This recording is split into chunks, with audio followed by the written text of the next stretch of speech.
Mateus 16, 13 ao 20. Tem gente aí? Sim. Quem abriu, diga eu amo a Bíblia. Indo Jesus para a região de Cesareia de Filipe, perguntou aos seus discípulos: quem os outros dizem que o Filho do Homem é? E eles responderam: uns dizem que é João Batista, outros dizem que é, e outros dizem que é ou um dos profetas. Ao que Jesus perguntou: e vocês, quem dizem que eu sou? Respondendo, Simão Pedro disse: o Senhor é o Cristo, o Filho do Deus vivo. Então Jesus lhe firmou: bem-aventurado é você, Simão, filho de Jonas, porque não foi carne e nem sangue que revelaram isso a você, mas meu Pai que estás nos céus. Também eu lhe digo que você é Pedro, e sobre esta pedra edificarei a minha igreja, e as portas do inferno não prevalecerão contra ela, e eu lhe darei as chaves do reino dos céus. O que você ligar na terra terá sido ligado nos céus. Olha que autoridade. Aquilo que você ligar na será sido ligado nos céus. E o que você desligar na terra, não, fala aí, tem que falar igual pentecostal. Vai lá. Aquilo que você desligar na terra terá sido desligado nos céus. Então Jesus ordenou aos seus discípulos que não dissessem ninguém a isso, que ele era o Cristo. Queridos, presta atenção, olha o seguinte, Jesus ele está dizendo, a primeira vez que aparece a palavra eclésia, a primeira vez que Jesus fala sobre a sua igreja, ele está falando exatamente sobre isso. A palavra eclésia, ela significa, ele faz uso de uma palavra grega que era utilizado no estilo de governo de Roma, e Roma governava, tinha a sua eclesia em Roma, onde anciãos, diga comigo, anciãos significa pessoas maduras, anciãos se reuniam em torno, então ao redor do imperador, para fazer o quê? Para ouvir o que o imperador estava querendo para Roma. Roma era governado por um imperador, diga comigo, imperador. E o imperador, ele era o responsável pelas leis, ele era o responsável por trazer, era quase um deus, Você viu que um dos imperadores, se declarou maior do que Deus, e Deus fez ele comer bicho. Você lembra disso? Está lá em Atos, História de um imperador que se achou e deu ruim, porque Deus mostrou que ele era o imperador dos imperadores. Você está aí comigo? Sim ou não? E o imperador, ele trazia as palavras, e aqueles anciãos que se reuniam ao redor do imperador, e anciãos eram pessoas maduras, pessoas responsáveis pelas leis, pessoas da área de governo, e essas pessoas, eles ouviam do imperador os seus desejos, e eles realizavam a sua vontade no Império Romano. Você está aí? Sim. Sim ou não? E aí Jesus, ele vem agora conversando com quem? Ele está conversando com seus discípulos. E aonde ele está? Cesareia de Filipe. O que tinha em Cesareia de Filipe? A porta do inferno. Você lembra da mensagem semana passada? Sim. Porta do inferno. E o que eles faziam na porta do inferno? Esse lugar tinha um monte de deuses. Idolatria. E vários deuses, inclusive Deus Pan, vários deuses tinha na porta do inferno. E nesse lugar, o que eles faziam? Eles tomavam decisões. Então eles se reuniam entre os deuses para ouvir, para tomar decisões. Cesareia de Filipe. Tem gente aí? Sim. Agora, Jesus, ele está com quem? Aonde? E falando sobre o quê? Quem ele é. Quem eu sou. E aí Pedro tem o quê? Revelação. Quem deu a revelação para Pedro? O Pai. Revelou o quê? Ele revela que Jesus é o Cristo, o Filho do Deus vivo. Jesus, presta atenção, está na porta do inferno, aonde acontecia eclesia, não a eclesia dele, porque não existia igreja ainda. Jesus está nesse lugar, falando: vocês veem na porta do inferno, anciãos, homens maduros, se reunindo, debaixo de idolatria, ouvindo diretrizes, aplicando na sociedade. Agora eu estou com os discípulos, ao redor, nesse lugar, ensinando vocês. A primeira vez que Jesus fala de eclesia, foi quando Deus revelou que Jesus era o imperador dos imperadores.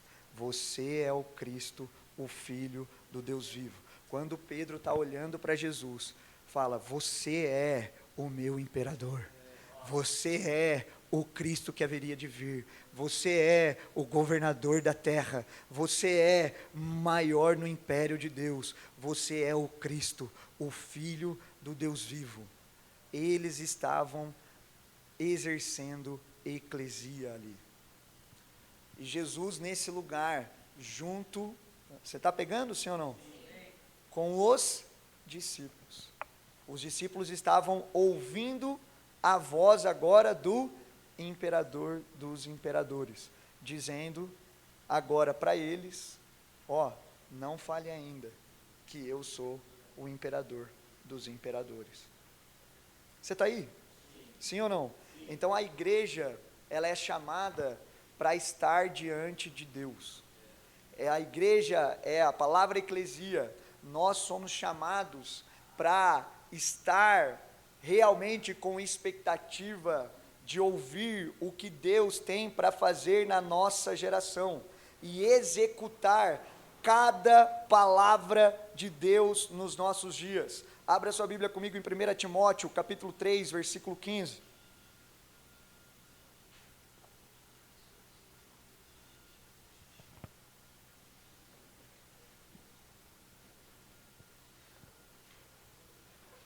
Quem achou, diga Jesus.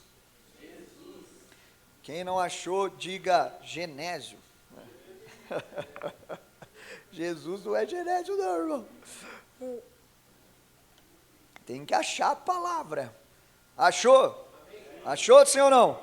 1 Timóteo 3,15. Paulo está falando com Timóteo: mas, se eu demorar, você saberá como deve proceder na casa de... O que é a casa de Deus? O que é a casa de Deus? Igreja. Proceder na casa de Deus, que é... O que é a igreja? É a igreja do Deus vivo. O que é a casa de Deus? É a igreja do Deus Deus vivo. Vamos lá, irmão. Tem gente viva aí? É isso. Coluna e fundamento da... Então, vamos lá, queridos. Você sabe, Paulo está falando para Timóteo: você saberá como deve proceder na casa de Deus, que é a igreja do Deus vivo. Eclésia. Coluna e fundamento da verdade. Você está comigo?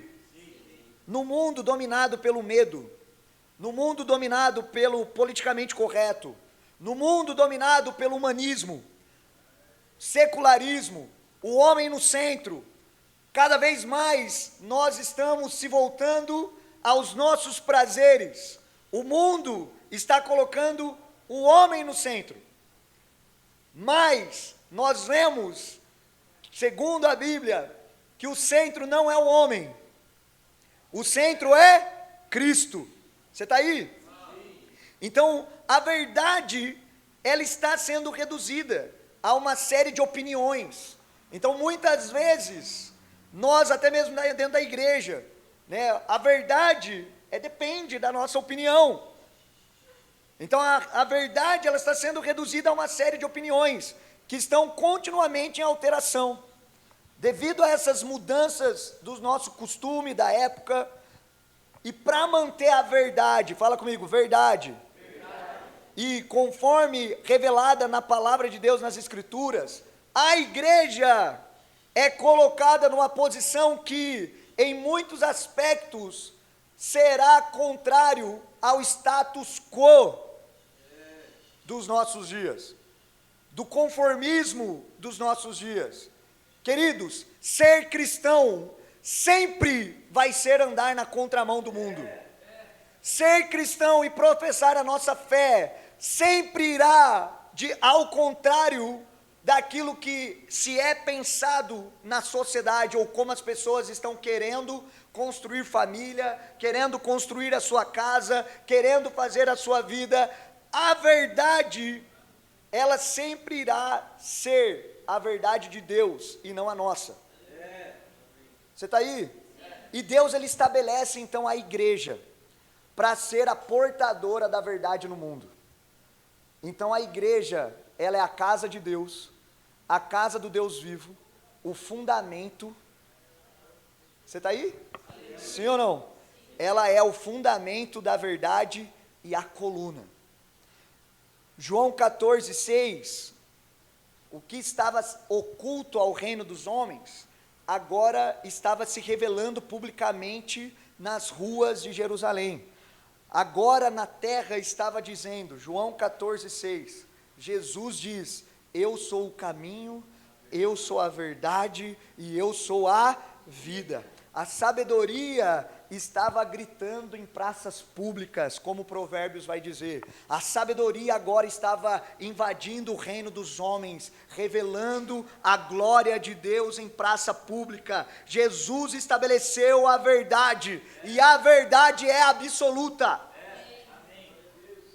A verdade não depende, querido, não depende da sua opinião, não depende da minha opinião, não é o que eu acho, é aquilo que Deus disse, é aquilo que Deus está dizendo, é a sua verdade, é a palavra de Deus, Ele é a verdade, Jesus é a verdade. Você está aí? Sim ou não?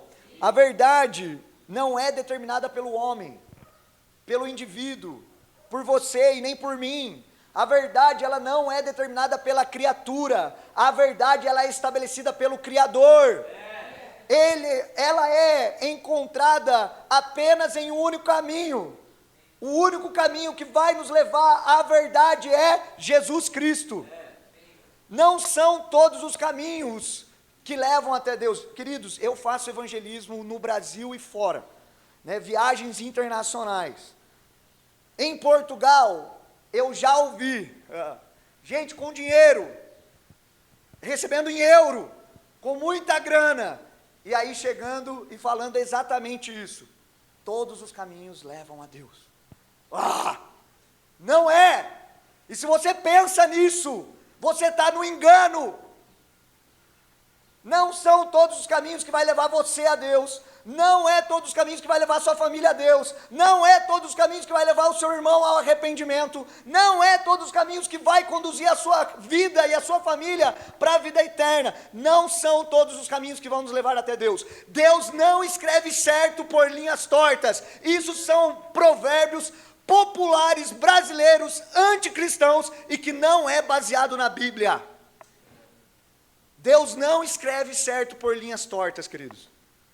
Quando Deus ele faz, ele corrige inteiramente. Quando Jesus se apresentou na minha vida, eu era um erro. A minha vida estava errada. Você está entendendo, senhor, não? Eu estava vivendo um engano. Mas quando ele entrou, ele transformou a minha vida. Começou a transformar a minha história. Começou a transformar um monte de coisas. Então, o que eu vivia sem Cristo era torto. Né? Daí você lembra daquela canção, né? Havia um homenzinho torto, morava numa casa torta, entendeu? Eu era o homenzinho torto, morava na casa torta, e a vida inteira era, mas quando o homenzinho torto, o quê? Lembra da música? Sim ou não? A Bíblia encontrou, e aí? Tudo que era torto, Jesus endireitou. Yes, vamos lá! Jesus não mudou, a palavra não mudou. Você está aí comigo?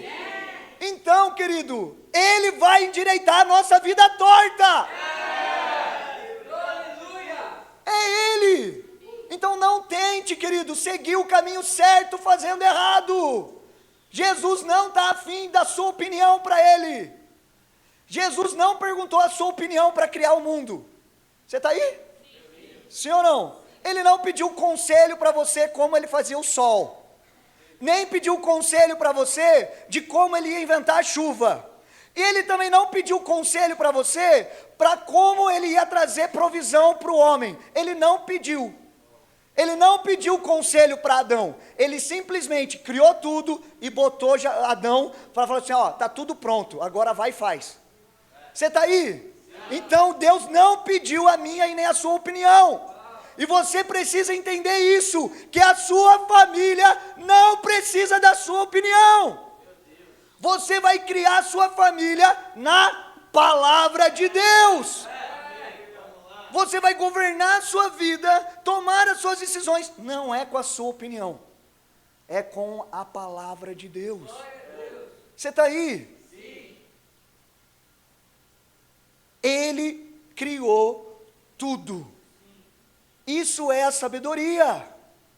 A sabedoria invadiu o reino dos homens, e agora ela começa a falar em praça pública: eu sou o caminho, eu sou a verdade e eu sou a vida, não tem outro caminho, Jesus é o único.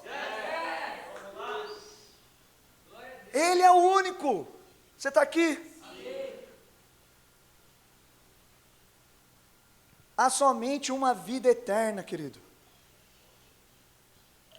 Há somente uma vida próspera para o homem, e essa vida próspera para o homem, ela está em Cristo.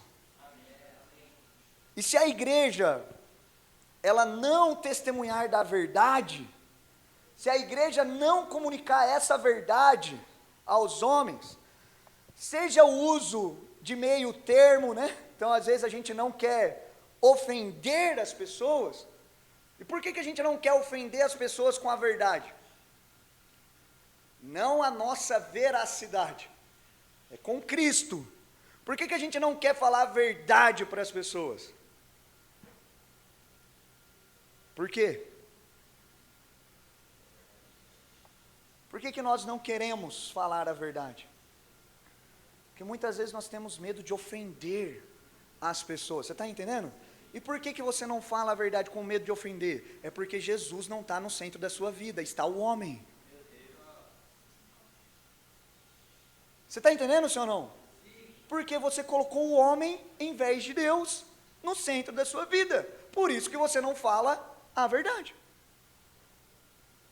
Você está aí? Sim. Jesus precisa voltar para o centro da nossa casa. Jesus precisa voltar para o centro do seu coração. Jesus precisa voltar para o centro das suas decisões. Jesus precisa voltar para governar a nossa vida. Não tem outro caminho. Quando você decidiu entregar a sua vida para Cristo, querido, vamos lá. Você entregou ou não? Sim. Vamos lá. Você entregou a sua vida para Jesus ou não? Sim.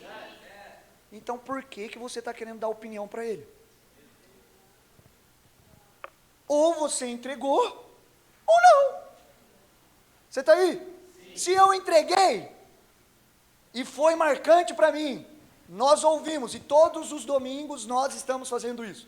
A gente está ouvindo do encontro com Cristo na vida do irmão. Porque isso está nos fazendo lembrar daquilo que Jesus fez na nossa história. Você está entendendo? Nós estamos vendo o evangelho que muda e não escreve torto por linha torta. Não, quando ele veio, ele endireitou. Olha que história linda da Ellen de milagre. Você está aí, sim ou não? Eu ouvindo ela chorando aqui. Eu falei, Jesus, esse é o Senhor endireita mesmo, o Senhor entra mesmo, muda tudo mesmo. Esse é o Senhor, amém? Então, irmão, se você entregou, então entrega. Não queira tomar de volta. Não queira assumir o controle de novo na sua vida, irmão. Então entrega sem reservas. Fala, Jesus, então toma, me leva. Eu quero ser submisso à tua vontade e não à minha. É a sua opinião e não a minha. Você está aí? Sim.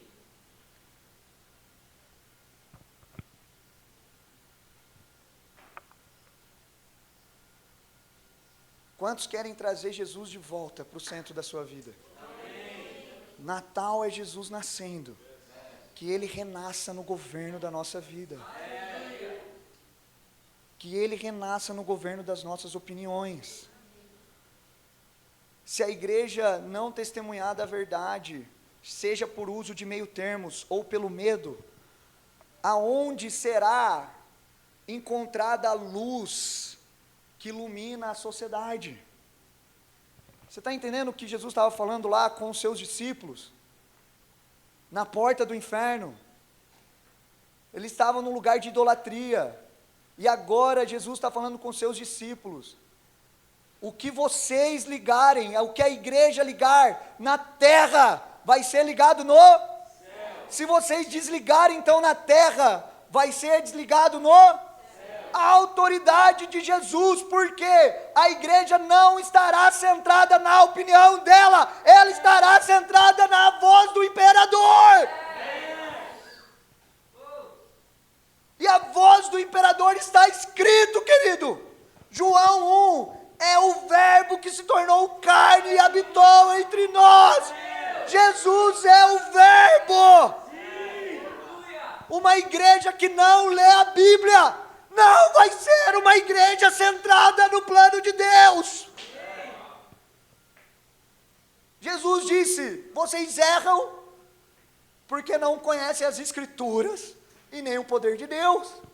Sabe o que a gente está olhando na igreja evangélica brasileira? Muitos crentes frequentadores de igreja, vêm na igreja e senta a bundinha gordinha nos assentos mais confortáveis, com ar-condicionado, bonito, telão e tudo mais. Só que transfere a responsabilidade da sua vida ao único culto da semana de domingo. E aquele culto bem distantão, que ninguém conhece a vida de ninguém, ninguém sabe do pecado de ninguém, e só vai ali para frequentar o culto. E isso não é problema com a igreja grande. Você pode ter tudo isso, mas se tiver centralizado na palavra. O problema não são essas coisas. O problema é que a igreja não está centrada na palavra, ela está centrada no homem. Então é o conforto, é o culto ao meu conforto. Então a igreja que eu vou é a igreja mais confortável. Só que o resultado, querido, eu estou falando para você, debaixo de um background de mais de 20 anos, andando por São Paulo, conheci esse casal aqui, pregando o evangelho quando eu tinha, 20 anos de idade. Não sei se acertei, mas mais ou menos, sim ou não? Sim ou não? É mais ou menos, né? Então assim, lá em Penápolis não, Matão, São Paulo, mais de 20 anos, pregando o evangelho, andando no Brasil, recebendo pessoas, conhecendo pessoas. E a minha pergunta sempre, quando eu estou dando aula, eu vou perguntar para a igreja: quantas vezes vocês leem a Bíblia? Quantos anos vocês têm de convertido? Tanto. Quantas vezes vocês leram a Bíblia? Tanto, né? Anos de convertido? Tanto. Leitura da Bíblia? Tanto. A igreja não está centrada na palavra. A igreja não está centrada nas Escrituras. A igreja não está centrada em Cristo. Está centrada no homem. Virou uma igreja antropocêntrica. Uma igreja centrada no ser humano. Nós nunca vamos conseguir ser uma igreja gloriosa assim. Nós precisamos ensinar os nossos jovens, adolescentes a desejar mais Cristo. Irmãos, a Ellen hoje testemunhando aqui, falando do desejo dela de adolescente, que ela queria viver uma igreja como Atos. Eu comecei a chorar, falando: Deus, que a nossa igreja não seja Atos do nome. Vamos lá, nós queremos viver isso, ver adolescentes, crianças, velhos, jovens, sonhando com o plano de Deus. Vamos! A nossa vida precisa voltar para o centro de Cristo, querido. É Ele que te salvou. Foi Ele que deu a vida dele por você. Foi Ele que te tirou do império das trevas. Foi Ele que restaurou a sua vida lá naquele contexto que você estava com a sua família.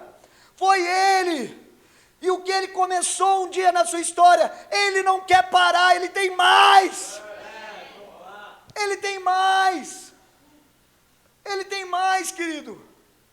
Você está entendendo, senhor, não? E a gente precisa restaurar isso.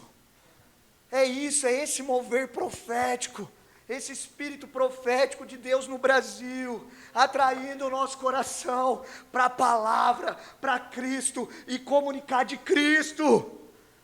Sabe, eu recebi, irmãos, faz 10 anos que eu estou em missões. Tinha muitos amigos meus na trajetória de missões. Alguns começaram a escola, fizeram escola comigo. Talentosíssimos. Lindo. Tem um cara lá que ele é lindo. Lindo mesmo, um cara bonitão. As meninas todas assim, apaixonavam por ele. Um cara músico, bom. Tocava, cantava, compositor. Lindo. Cara bom, de Deus, assim. Olhava assim, cara, o cara é de Deus. Irmão, ele se desviou feio. Usando drogas. Advogado hoje, tá assim, a vida dele está toda estragada. Toda estragada. Começou a escola comigo. A mãe dele direto me manda mensagem: Léo, ajuda ele. Eu já fui para lá, o cara mora no Acre. Eu já fui para lá, para o Acre, visitar ele. Entrei no escritório, mas ele não quer ouvir Cristo. Querido, vamos lá. Eu já conheci tantas pessoas nesse mundo, que fizeram escola, se formaram dentro de igreja, mas todos nós precisamos voltar para a centralidade de Cristo. Ele é a verdade, Ele é o caminho, e Ele é a vida. Sabe, tem muita gente querendo ir para missões, mas sem conhecer Cristo. Os ministérios, formar ministério, mas sem uma real revelação de Cristo, querido, vai ser um desserviço ao Evangelho. Nós não podemos fazer isso. Jesus disse: o que iria dar autoridade para a igreja de desligar na terra e ligar no céu, era a revelação dEle, Ele como Filho de Deus, Ele como Cristo, Ele como grande imperador. Você está aí? E é esse o nosso ofício.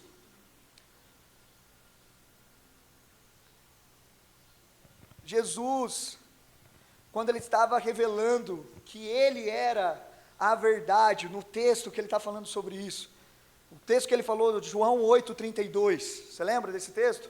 Conhecereis e a verdade vos... Jesus estava falando disso, e nesse mesmo contexto, querido, Jesus ele também estava falando o seguinte, em João 8,44, Ele está revelando, não só Ele como a verdade, mas Ele fala também que o adversário da igreja é chamado de pai da mentira. E sabe o que está acontecendo conosco? Apocalipse 20, capítulo 8. O texto bíblico também, se quiser anotar, para quem está anotando, Apocalipse 28, fala que Satanás será solto, e ele sairá para enganar as nações. Satanás não é o pai da mentira, mas ele é o enganador da sociedade. Sabe o que está enganando os irmãos, falando que o trabalho dele é mais importante do que a vida de igreja? De que ele não tem mais tempo para congregar. Ele não tem tempo para viver vida de igreja, porque ele trabalha muito. Satanás está enganando as nações. Sabe, das pessoas que não querem repreender os seus filhos, disciplinar, ou ter intimidade com o filho, por causa de N motivos, é porque Satanás está enganando ela. Sabe por quê? Trabalhos, vocações, homens perdidos, mulheres perdidas, mesmo dentro da igreja, é porque Satanás, ele não engana um indivíduo, ele engana nações inteiras. O maior adversário nosso, Jesus deu um nome para ele, quando ele estava se revelando como a verdade, ele também revelou o mentiroso. Olha, eu sou a verdade, mas o maior inimigo de vocês se chama pai da mentira. E o que Satanás está fazendo nos nossos dias e com a igreja, ele está mostrando para a igreja, e tem igrejas caindo nessa mentira. Então até ministério sendo fundamentado no engano, querido, vamos lá. Igreja não é isso. Igreja não é a gente fazer cultos excepcionais, temáticos e começar aqui a fazer um monte de eventos para que os irmãos venham. Não, não, não. Igreja não é isso, está longe de ser igreja. Você está aí? Mas isso é a melhor estratégia para se atrair pessoas, e a gente tem uma igreja bufando, e as pessoas vêm e ficam animadinhas, porque a igreja está cheia. Queridos, é um grande engano. Nós não vamos construir aqui uma igreja baseada numa mentira, ou baseada no engano. Nós queremos perseguir Cristo.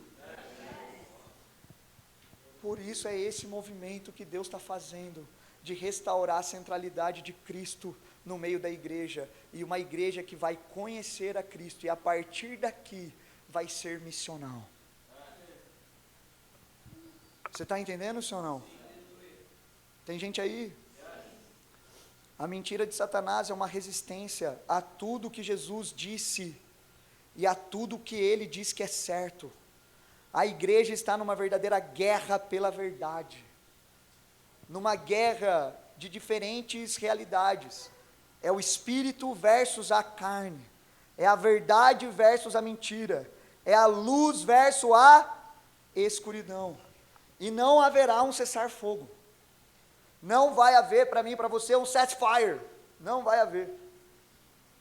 Jesus, ele nos disse no Sermão do Monte, Mateus capítulo 5, versículo 13, vocês são o sal da terra e a luz do mundo. Se o sal for insípido, como que ele vai salgar?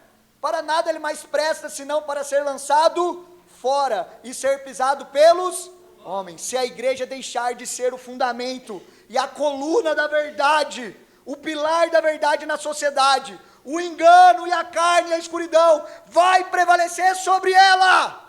O que estava acontecendo lá em Cesareia do Filipe era a carne, era o engano e era a escuridão prevalecendo na sociedade. Jesus usa a melhor ilustração da época para ensinar o nascimento da igreja. Vocês não devem ser centralizados no evento, nem no homem, nem no engano, nem na mentira, nem na carne, mas é na revelação que Jesus é o Filho de Deus. Vamos lá, você está aí? Oh, queridos, ele precisa ser o fundamento da sua família. Ele precisa ser o fundamento. Queria convidar você a ficar em pé no seu lugar.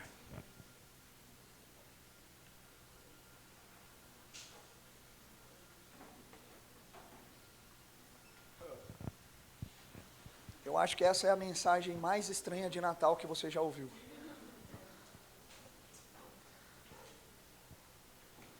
Que o espírito natalino pegue você hoje.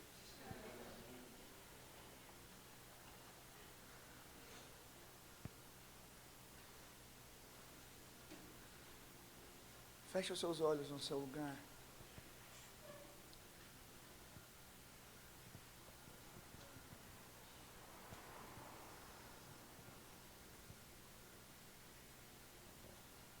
O Espírito Santo, um dos seus nomes nas Escrituras é o Espírito da verdade.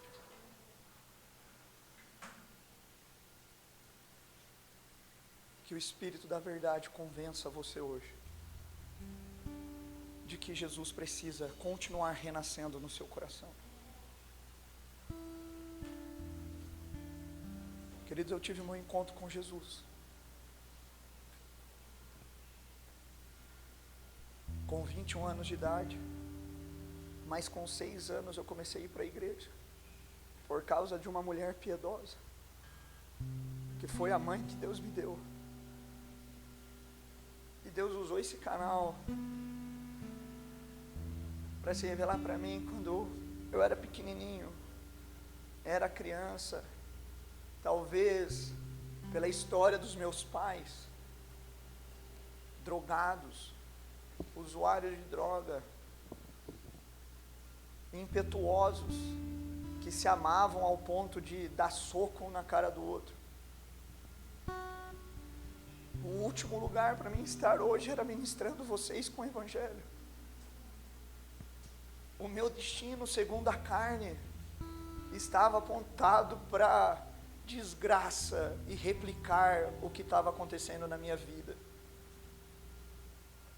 Queridos, eu tenho 5 irmãos. 4 dos meus irmãos já foram presos. Um está preso hoje.